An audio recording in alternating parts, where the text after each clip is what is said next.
The winds at Dragonstone blew strange, as silence whispered sudden change. Rhaenyra paced with heavy breath, unknowing she was shadowed death.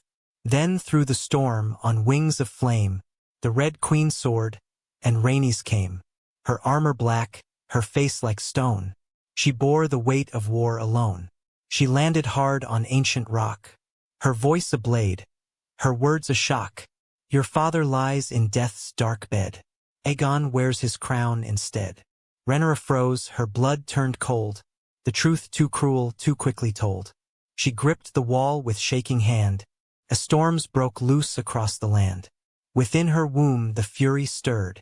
Her unborn child had surely heard. A pain like steel began to rise, while dragons screamed against the skies. Demons stood with face like night, already moving out of sight. He called for blades, for swords to fly, but she stood still, too numb to cry. 9 moons had passed within her womb, but grief now dragged it toward the tomb. Her labor broke with screams and dread, as dragons roared above her head. The winds outside began to wail.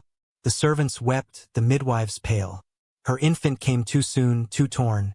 A lifeless child, a queen stillborn. She held the girl, so cold, so slight, a flower starved of morning light. No breath, no cry, no future claimed, yet still the blood of flame unshamed. She wrapped the child in ash and thread, and named her Visenya among the dead. Then walked with fire behind her eyes, to face the darkened, bleeding skies. No mourning now, no lullaby, just vows unspoken, dry of cry. The pyre lit with trembling grace. The flames consumed her infant's face. She turned to lords with hollow stare, the queen now born from bleak despair. They brought her father's crown in hand, and bent their knees at her command. She donned the steel with lips pressed tight, a coronation veiled in night. No joy, no feast, no golden ring, just ash and loss and dragon wing. She stood not crowned by song or cheer, but by the silence kings must fear. And with her grief now forged to will, the realm would bend or blood would spill. The hall at stone stood still and wide, as lords drew near to stand with pride. Yet none could lift the weight she bore, a crown of ash, a womb still sore.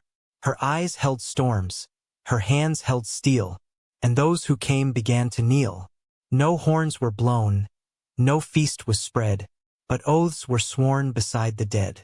First demon came in blackest shade, his blade at hip, his homage paid.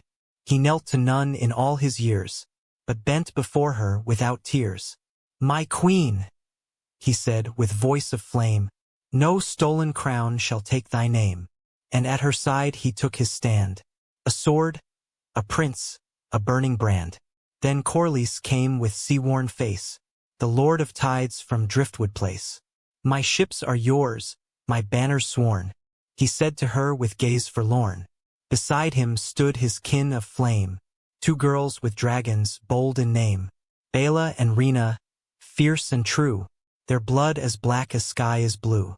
The lords all gathered one by one, while storm clouds dimmed the morning sun. The painted table flared to life, its rivers red with looming strife. The queen now called her council near. Her voice was low, but none could veer. "The realm is torn, the throne is thieved, and by this crown I won't be grieved. Who flies for me? Who dares to stand, while dragons wake across the land?"